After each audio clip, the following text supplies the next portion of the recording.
Welcome to Dental Unscripted,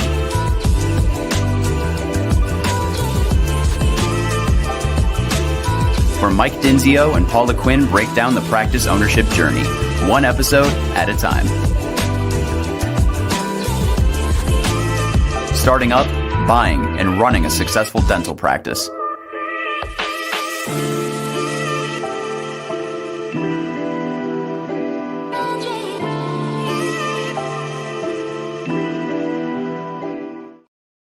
Hey guys, welcome back to another episode of Dental Unscripted. As you guys know, I'm Michael Dinzio, one of the owners of Next Level, and we are missing my co-host Paula Quinn. She couldn't make it today, but I feel like she would totally be bored in this conversation, so she's probably happy she's not here. But she did go through a couple transitions herself, so she understands this stuff.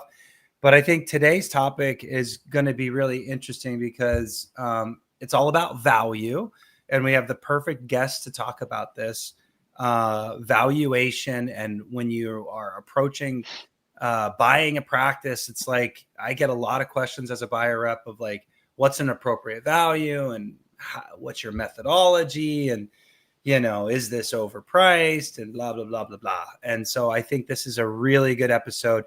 Today, I have someone helping me with the conversation. Her name's Marie Chatterley. You all might know her. She is the owner of CTC Associates. What you might not know about CTC Associates is they've been around since 1988. That's a really long time. I had the pleasure of working with her dad, Larry. Just a fantastic firm. They cover, so it's a practice brokerage firm and other things they've done over the years, but they cover the areas of Colorado, Utah, Montana, Idaho, Wyoming, Washington. I missed New Mexico and Alaska. So essentially like that Rocky Mountain region all the way up to Alaska. I had to remind her that she's got some clients in Alaska even, which is super cool. So welcome to the show, Marie. Nice to have you on. Yeah, thank you for having me. Yeah, so you and I go back. I can't 15 believe it, but years. yeah, it's been a while. Like we did some stuff together when I was at B of A, when I lived in Colorado, and CTC was a force to be reckoned with in Colorado. And the reason why I felt like you guys are perfect for this topic is because I actually really love your valuations almost every time. Thank you. Yeah. Tell us a little bit about CTC. I know I kind of set it up a little bit, but anything else that you would add about the company and how you guys help your clients and all that good stuff? Yeah, just my dad started brokering dental practices in 1988. I joined him in the industry about 20 years ago. And we primarily represent sellers in our markets, but we occasionally do some assistance with buyers. But even though we represent the sellers, we certainly answer a ton of questions about valuations with the buyers that are looking at our prospective opportunities. Totally. Yeah, no, I mean, it's a big decision for those.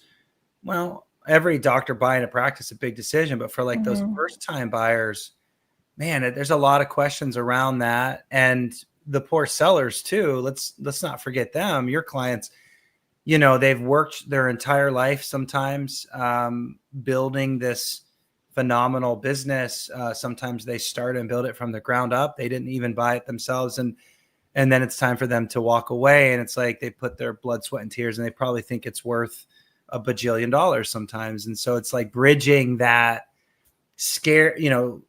dare I say, scared, kind of more nervous buyer. And then you've got this seller that, has expectations. So hence the topic today, valuation, right? So walk me through a little bit. Like, I don't think I've ever had this question asked to practice brokers on the program.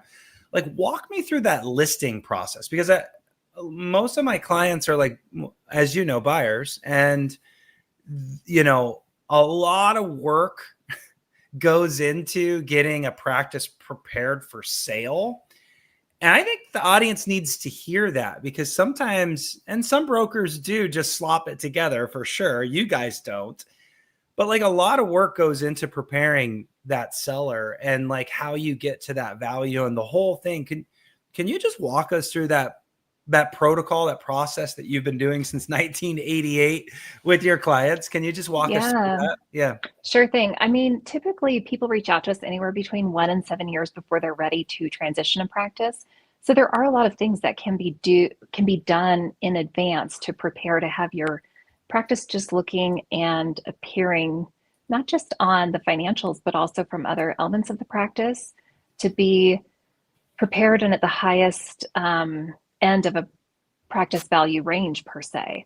So it's little things like not just cleaning up the financials, removing discretionary expenses, but it's also setting up your software so you're tracking collections by insurance provider. Little things that buyers are going to say, gosh, that tends to influence my perception of value.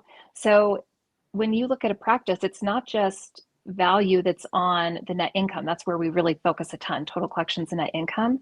But when you're looking at it from the standpoint of something being sellable and something being deemed of high value to another person, there's so many things that encompass that value that are not on the tax returns, that are not on your profit and loss statement, and that you can make changes within your practice within a short window of time, 1 to 2 years if needed, so that it looks so different to a buyer coming to look at the opportunity. And then when I'm appraising a practice, it helps me out as well, because when certain things are organized really well for at least a year or more, if possible, Yeah. then it allows me to showcase all of these amazing things that I would say add value to a prospective buyer that maybe you're not thinking of when you're just considering listing a practice. Most people just send me their financial statements so I can give them kind of an estimate of value, which I don't charge for that, but it's just kind of a snapshot of what's kind of the approximate range. But I have to say, with the caveat, there's a ton of other things that could influence that perception at the higher end or a higher or lower value of that range.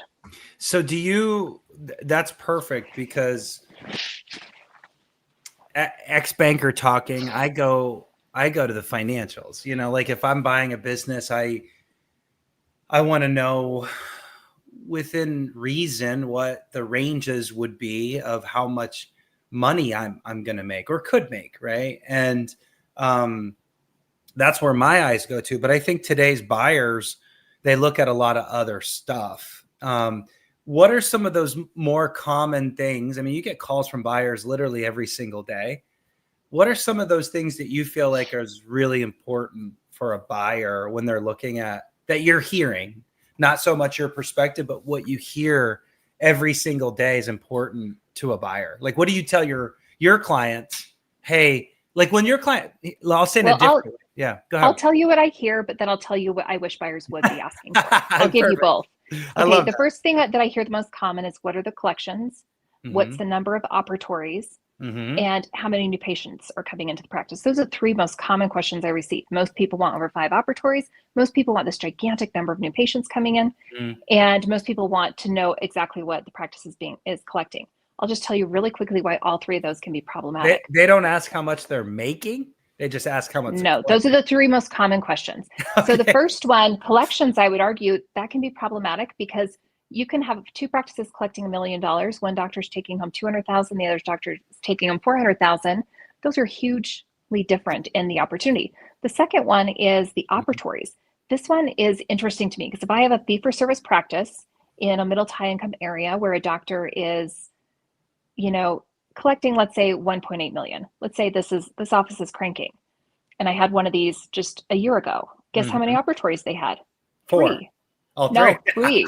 Wow. So I think our perception of how many operatories we need needs to go back to what type of business plan you're planning on implementing. Are you going to have a Medicaid office, a PPO practice, fee-for-service practice? And then let's narrow down what makes sense for operatories based on the type of business model that you're hoping to.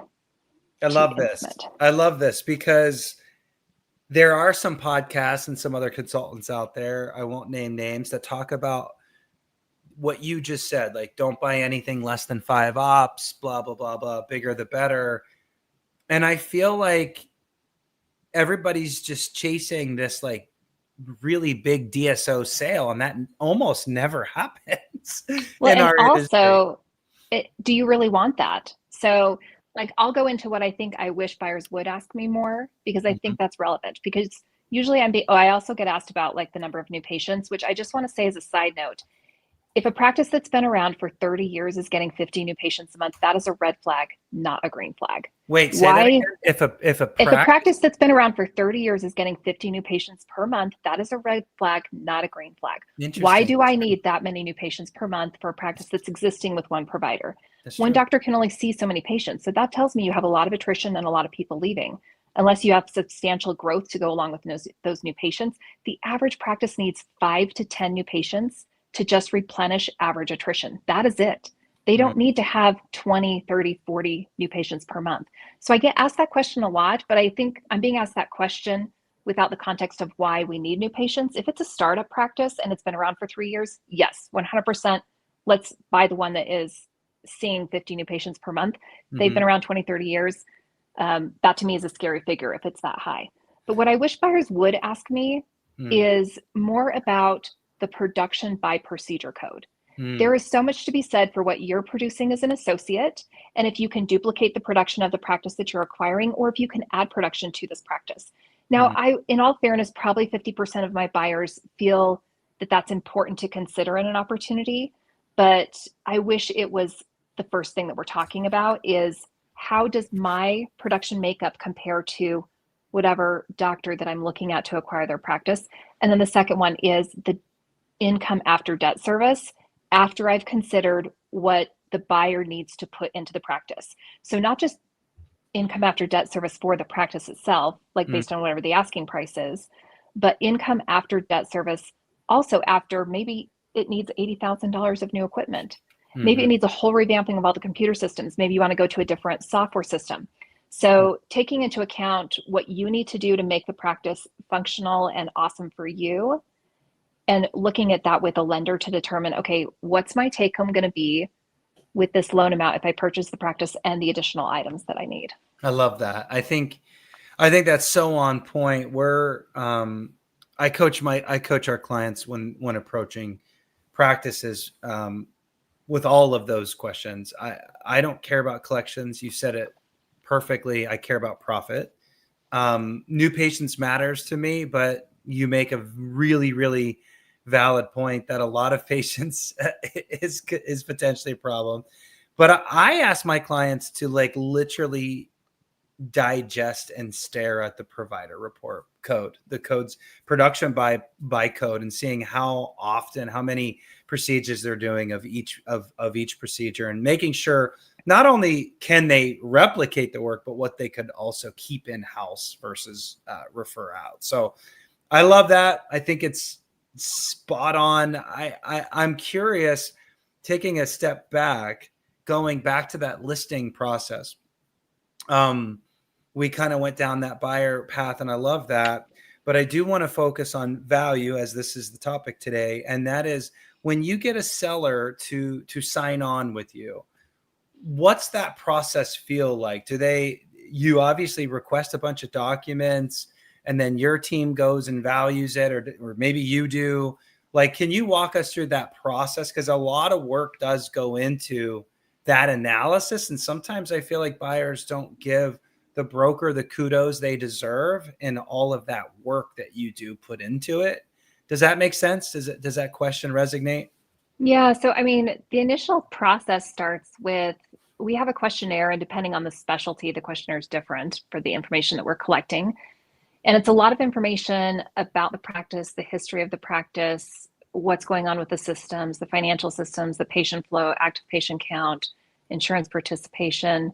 We look at a lot of practice reports from the software, and sometimes we don't get all the practice reports that we need to kind of gauge certain elements within the practice.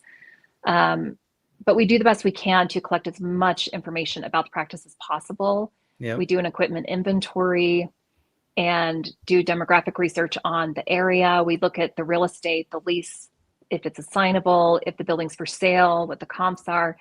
So we're kind of looking at the full business opportunity as a whole, and it is a lot of information that we're gathering from our prospective clients, in addition to all of the financials from a CPA. And so I am the one that does the appraisals. So my team helps me collect all the information, and we do to put it into a formal report. But there are three different appraisal methodologies that we use that are standard. So there's an income, asset, and value, income, asset, and market valuations. And, depending on the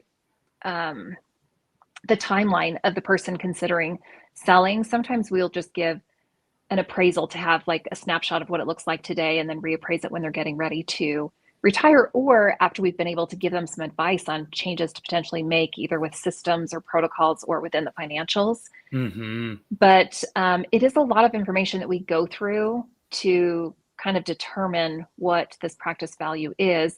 I would say the financial analysis is what takes me the most time.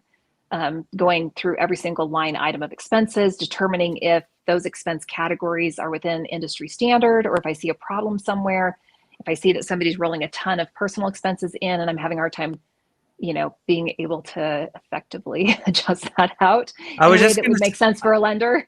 I was just going to say, when a buyer, because like ex-banker, talking here, like the brokers, in my opinion, their job is to really flush out those what we're calling add backs or adjustments, right? So it's really easy to see the net profit. It's really easy to see the owner's salary. Those are two simple numbers. Hopefully that's the majority of the profit. But then there's like all these other things that I get a lot of questions about. I know you do as well.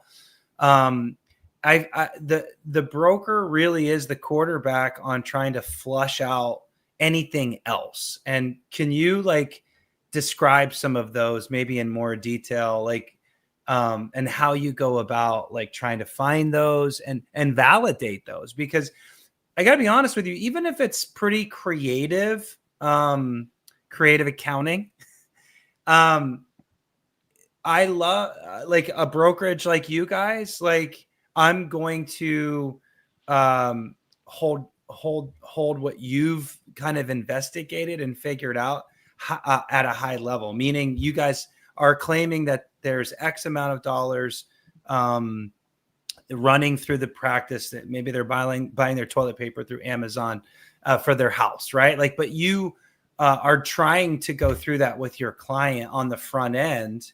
I'm not going to get an opportunity to interview your client. So walk us through that process, like that. Yeah. So I'll clarify, because a broker cannot claim anything.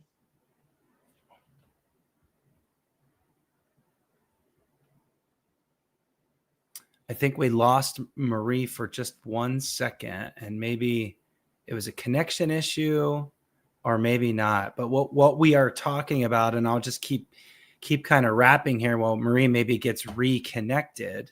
But essentially, clients, sellers have stuff on their financials that need to be just flushed out. And owning a practice, I own a practice or a business. I run things through the business. It's not shady at all. It's actually quite normal.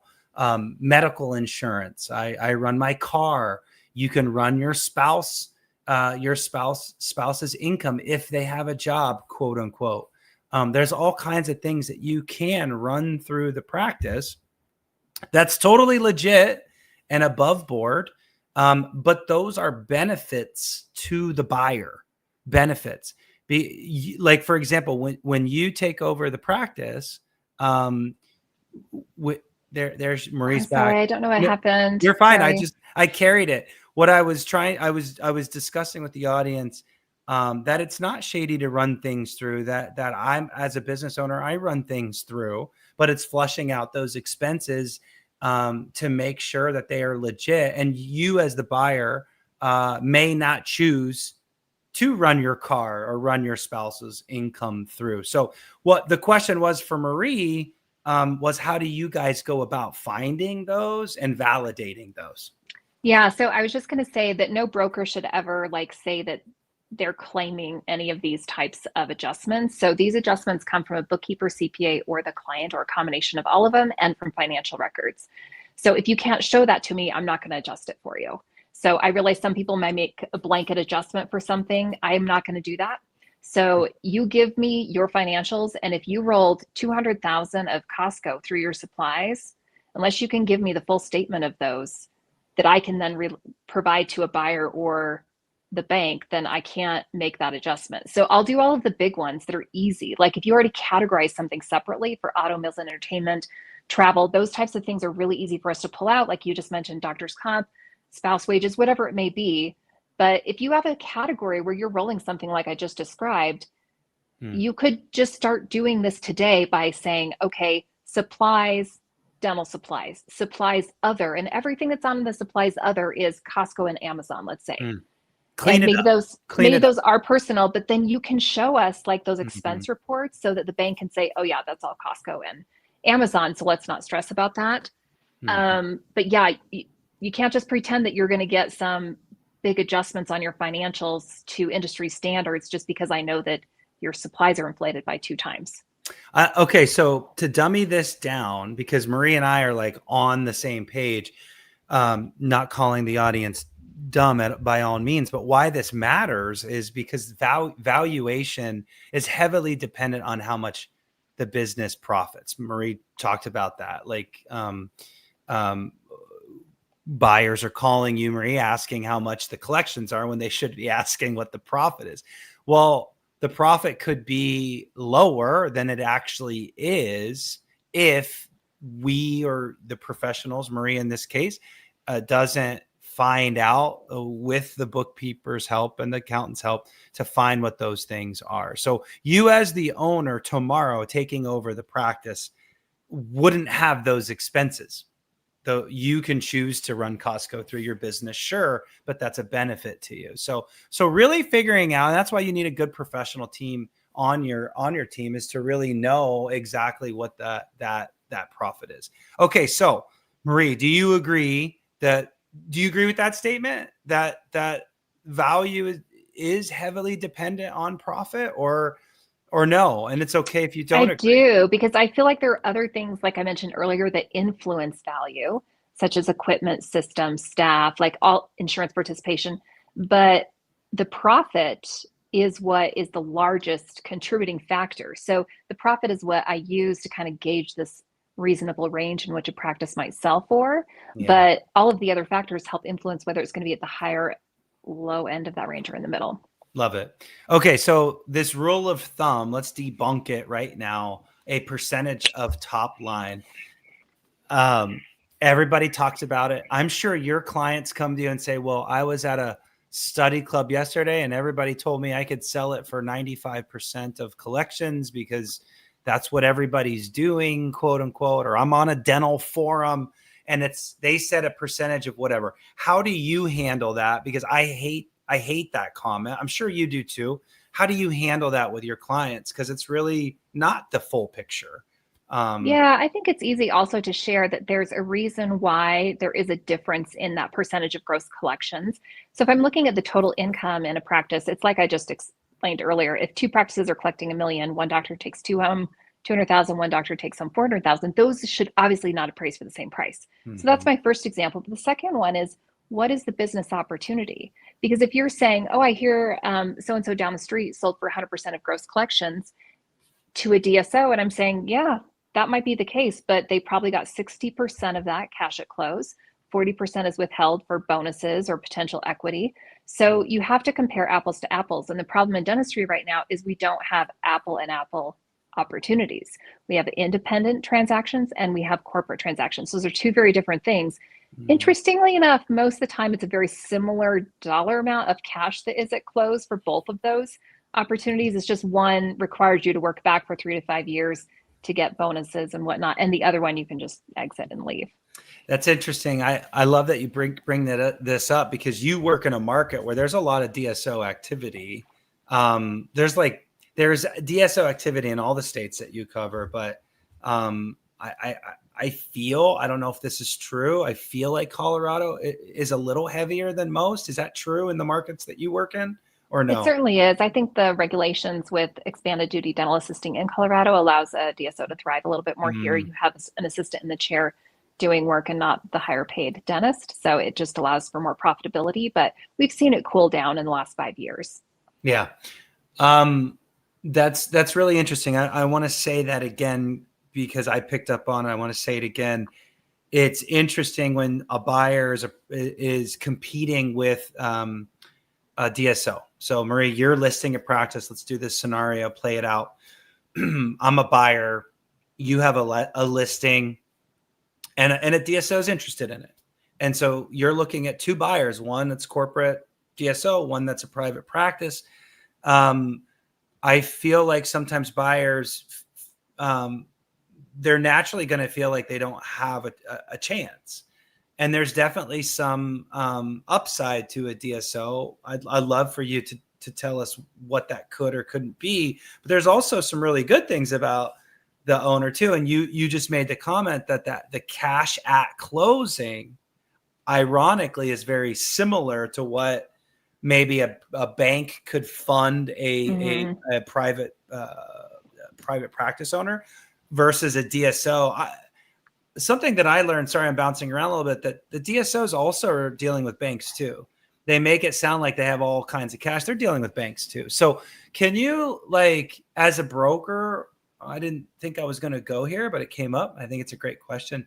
As a broker, a buyer comes to you, a DSO comes to you, they're both interested. How do you navigate that? I mean, of course, it's the seller, your client's decision, but how does that usually play out, and what are the things that go into that? So I think that there's very little, I feel bad for buyers when they feel like they're competing against DSOs. There's very little competition with DSOs. The reason being is what an independent buyer is willing to offer is a pretty high cash at close amount with very few strings attached. They just exit and go. So if that was the goal of the seller in the first place, then there's no competition for that buyer with a DSO. They weren't planning on doing that anyway. Yeah. If a client has this perception that they're going to have some big payout by going with a DSO, there's no price that a buyer could pay to match that regardless, because that perception of what may be coming in the future, that feeling of, I'm going to get this big perk down the road, there's not really a lot a buyer could do about that. So that's why I feel like they're really not in competition with each other. Yeah. When I have both of those offers come in and I'm talking with a seller, at the end of the day, it's not usually about the dollar amounts of that cash at close. It's usually about the full picture of what this offer is. And a DSO does not come without strings. So there are work packs, there are, production bonuses that are based on what you're producing, the office is producing, whatever it may be. And you have to decide if you want that or not. The perk of whatever's coming in the future is just like any other investment. There's risk associated with it. I think we're kind of having a cool down window here in Colorado without sharing too much information that might not be awesome. But I mean, I don't want to be disparaging to anyone considering a DSO. However, we've got too many practices that have closed that are corporate owned. I don't know what a large number of those sellers ended up doing if they lost their equity and bonuses. I know some have.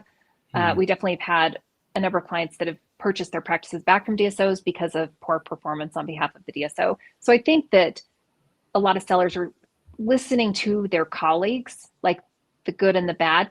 And when you're on just a general forum, please keep in mind, this is somebody that just needs to boast to the world that they got 100% of gross collections. They're not telling you 100% all of the other stuff that came with that. They're not saying, I only got 50% cash at close though. I always say that when you're in a room and you're hanging out, you're at a baseball game and your buddy tells you that he scored 3x on an investment on his Robinhood app on his phone, he'll tell you that story, but he won't tell you the 5 that he lost his ass on. So it's the same scenario. It's like all the chatter, all the things is like, oh, I sold a DSO and I got all this. They're bragging. It's not the true story. There's a lot more to it. I think it was super well said there, Marie, that when you sell to a DSO, there's a lot of strings attached where if you as the buyer come fully prepared to buy, you're pre-approved from solid banks that Marie or I totally endorse. You've got some cash in case you had to go a little bit over what the banks could give. Your clinical skills are dialed. You write a CV, you do some research. Maybe you went to the same school. All these things play into a seller's, oh, I like this person, I would like to pass, right? I mean, you're the one having those conversations. That matters, right, Marie? I think so, but I mean, 95% of my sellers just are interested in selling to an independent buyer. Wow. So I think that's a majority. Yes, that's a majority of Wow. the market. See, I love that. And guys, Marie moves a lot of dental practices. I hear that, and it's my favorite thing to hear. All the big brokers nationwide will say something like that statement right there. And it makes me feel good that private practice dentistry is still very strong. Of course, you'll sell to a DSO from time to time, but the vast majority are selling a private practice. That's great to hear. That's really great to hear. Well, because when you're talking about practice, No, we lost her again. Ah, we were going to say something really good. I could tell. Whatever you did, Marie, to leave and come back, because I want to hear what she has to say. The bottom line, though, is folks with value, and let's take it back to value. You can compete against the DSOs as far as a purchase price. You absolutely can. Go ahead, Marie. What she's back. What were you going to say there? sorry, You're fine. I was just going to say back to practice value. I think it's important to realize that a DSO looks at a practice the same way you do as a buyer. They're looking at all of the same components of the practice and opportunity, what will make it successful under their organization, just like you'd be looking at. So it's not like there's some big difference in the perception of value between these two buyers. Mm-hmm. And in all fairness, the DSO is going to pay the lowest price that they think you're going to take for it. They're not here to make everybody millionaires. They're here to make profit and money. And if they're not going to make money off of you, it's not a desirable transaction. So that's why I don't feel like there's a huge comparison for an independent versus a DSO. I think you have great opportunities. I think for the most part, you're not going to have to pay over what a lender can provide for you to acquire practice in most markets, but I love that. Okay, so to start, let's finish the topic here, or the conversation and topic on value, on what you see is happening right now. Now, podcasts live forever, folks. So we are time stamping November 2025, heading into 2026 or Q3 of 2025. The market doesn't dramatically change, in 2-3 year increments. But what have you seen in the trends, Marie? Like as you approach those values and those appraisals, have you seen anything change in the last 5-6 years? Yeah. Okay. Yeah, I've seen some awesome changes, and I am speaking for the Rocky Mountain region. So I apologize if you're in other locations where maybe this feedback doesn't quite apply. But the most awesome change I'm seeing is the transition from insurance participation. I've never seen this like I've seen it in the last 5 years. I've never had so many clients transition off of PPO participation and go to a more fee-for-service model. I think a lot of that was due to the increase of supplies as well as the increase of staffing in our region, as I think that's the same nationally. And it kind of forced people to have this hard look at what they were billing out to insurance providers. And when you really analyze that, it's likely that 20% of the procedures you're performing in the office, you're paying the patient to perform them. You're not making money off of it. It's like in the reverse, you're in the red. So it ends up not being as hard of a decision. You'd say, all right, I'd rather risk some attrition than continue to, not be making money or losing money. And so there are quite a few people that are starting to assist with that type of a process. But where this is having such a huge impact is in practice value. Because where I had these offices previously that maybe their net was like 200,000, 300,000, I could not be more excited for independent practitioners right now. Our younger buyers, if you're listening, I'm excited for you. Like, I'm excited for you to be in the marketplace now where you could potentially acquire a practice where you're going to be paid and compensated for all of what you've put into getting your dental degree, all of the experience you put in, all of this stress that you've gone through to be this fantastic clinician. There's opportunities now where your net income could be 6, 7, 8, 900,000. Yeah, like that. It's interesting to me that that's becoming more a normal thing that I used to not. I mean, I didn't see that 10 years ago. I would not have said that having a net income above 400,000 was common. And now it's becoming pretty common. I'm seeing it quite regularly with practices that have transitioned off of insurance in the last, 2 to 5 years. I think it's an awesome thing. I love that you're seeing more offices fee for service than ever before. I love hearing that. I haven't seen it personally, but I love that you're saying it, because you see, you have all the listings. I love that today there is a movement there, and that doctors appreciate the conversation that we had in the beginning of this conversation. And that is, you don't have to go so big to make good money. 5 ops, 4 ops. We have a client in Colorado that did a scratch startup. He actually hit $1 million his first year.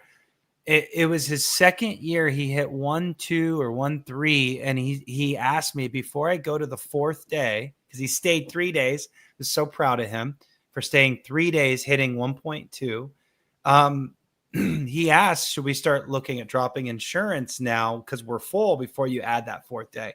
These are the kind of conversations that I love having, because yes, you don't have to be on that I don't know what that have the pull of being successful there. Marie, let's debunk the theory right now. I know we both will agree. Is it risky to buy a fee-for-service office? And I already know the answer is no. Yeah. Why? Yeah, why? I agree. I mean, why? Yeah, I think there was the perception that that was risky maybe 10, 20 years ago. I mean, those are my most desirable practices that I have. I get the question still though. Like, oh, I heard that. I mean, that is interesting, but like, Mm-hmm. I think the worry is if a new person comes in, that maybe people just go to whoever's in network with insurance, but we forget there's a lot of loyalty in dentistry. I really am sad when people think there's not loyalty, because when you're in a middle to high income area, you know, I'll see anybody at the dermatologist, but there's only like one person I want in my mouth. So like, Yeah. we feel differently about dentistry than we do a lot of other things. So we have to remind ourselves of that patients feel that way too, and that they have a lot of loyalty. And there's a lot to be said for a seller endorsing that next person coming in. Yeah. So, but you get one shot. That's so true. The patient comes in, they will give you one try. Mm-hmm. So it's for true. that reason, and your team will give you a short window too. Treat your team right, treat your patients really good within the 6 months. And I always say, like, just chill out on the operations stuff. It's important unless it's like a risk to your license or a foundational issue. Just win over patients, win over team, and you're smooth sailing. Exactly. The attrition conversation is interesting. I don't know why people still bring this up to me. Like, I heard that you could lose 20% is average. That's not true. I don't see 20% attrition. But the funny thing to me about this conversation is there's not a single practice management software program that tracks attrition. So who made up all these numbers? I know. Like, where did they even come from? Like, I know. So if you want to say volume transition, because that's you could gauge that. The collections are different, the production's different, fewer number of active patients, fewer number of new patients, but attrition itself, there's no way to quantify that unless you sat down and tracked every single person that called for records to be transferred. But that isn't even true attrition, because some people don't even call you, they just go somewhere else. That's right. They don't have your records. That's right. Yeah, I mean, I have very few. Sorry, it's been a long time since I've had this conversation with a buyer where they said that they were worried that patients were leaving. It's only on the fee for service stuff that I get that question. But I'm just sharing with the audience that in 20 years of being involved in transitions, I think I've had one person that said, hey, I'm a little bit stressed, some patients have left. So that's a lot of transitions that are fee for service, PPO, Medicaid, everything. And to have that not be a common problem. I think it's in their head. It's not necessarily what the experience is. And I agree with you that the collections may be where people's heads at, but collections is attached to a lot of things. Your ability to produce or not produce, your ability to be nice to your team members or whatever. So that could translate in so many ways other than, oh, I shouldn't have bought a Medicaid, a PPO, or a fee for service. It's just, I don't see the correlation. So that's really interesting and exciting. I agree with you that fee for service is more prevalent than ever. I think that's great. And yes, that's how it used to be as far as profit goes. Profit was so amazing for dentists when they weren't so attached to the insurance companies. So that's awesome to hear. Any other trends that you could think of that you would share before we shut the program down today? I mean, probably I'll give the sad trend on the other side, which is Yeah. the increase of debt of our buyers just keeps Mhm. going up and up. And I mean, I think my average buyer is 400,000 to 500,000 student debt. If they're a specialist, it's usually 700,000 to 900,000. Mm. So I think that is definitely creating anxiety with our buyers, and I can empathize with why they're choosing to work for somebody for a window of time, maybe 3 to 7 years, to just feel some financial security before buying a practice. And I don't think there's anything wrong with that. I think you're coming into practice ownership very experienced, very financially stable. So that trend, I would say, has changed the dynamic of buyers. So I no longer have any buyers right out of school. Most people are pretty experienced, and I think that's a positive trend from the standpoint of having a very successful transition where I'm no longer stressed about a buyer's speed or, competency. Those concerns have all gone away with in transitions because everyone is very experienced by the time they're acquiring a practice. I love that. Are you seeing that the values, since we're on a valuation topic, do you see that the values have held about the same over the last 20 years, decade, pre-post COVID?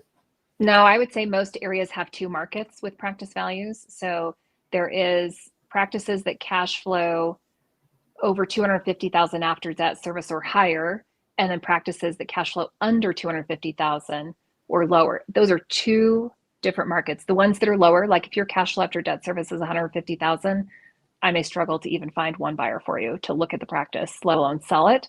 If your net income after debt service is 800,000, you're going to have multiple offers within a couple of weeks. So those ones are going to sell at a higher premium. The ones that are kind of in that average range, 180 to 220 something, those are kind of average, but they sell at kind of an average range. Yeah. An average range of profit, let's be clear, not of percentage of gross collections. So if you want the basic rule of thumb, most practices sell for 150 to 200% of profit or net income. Just get that total percentage of gross collections out of the equation. I love that. You said 150 to 200%. I like the way you said that. I've never heard it that way of all these years. I love that. 150% or 200% range. Somewhere in that range of what the profit is, the net. Yeah. Is where the practice values typically 90% of the time they fall within that range. Yeah. In your markets.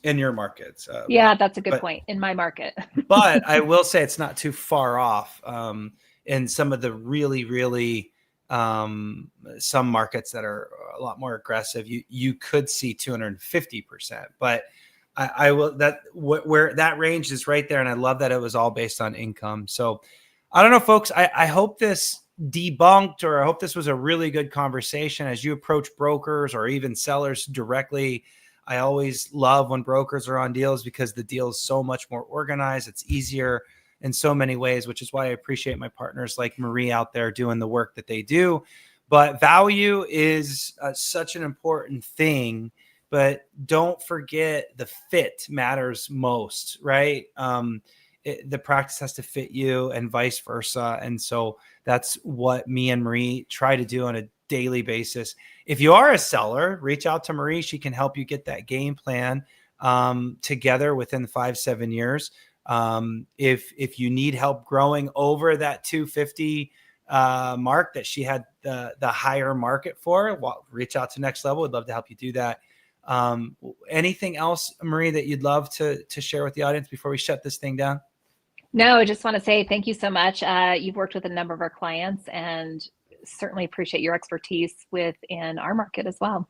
Yeah, no, it's always awesome working with you guys. So thanks for being a guest and giving us your time and sharing your big brain, and tell your dad I said hi and all the things. So thank you. You're welcome. All right, guys, we'll shut the program down. Another episode of Dental Unscripted.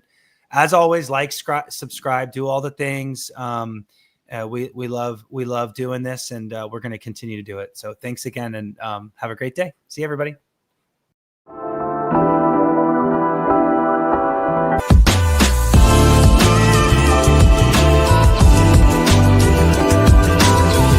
Thanks for listening. Let us know how you like the show. Rate us on Apple and Spotify. Subscribe and follow for more.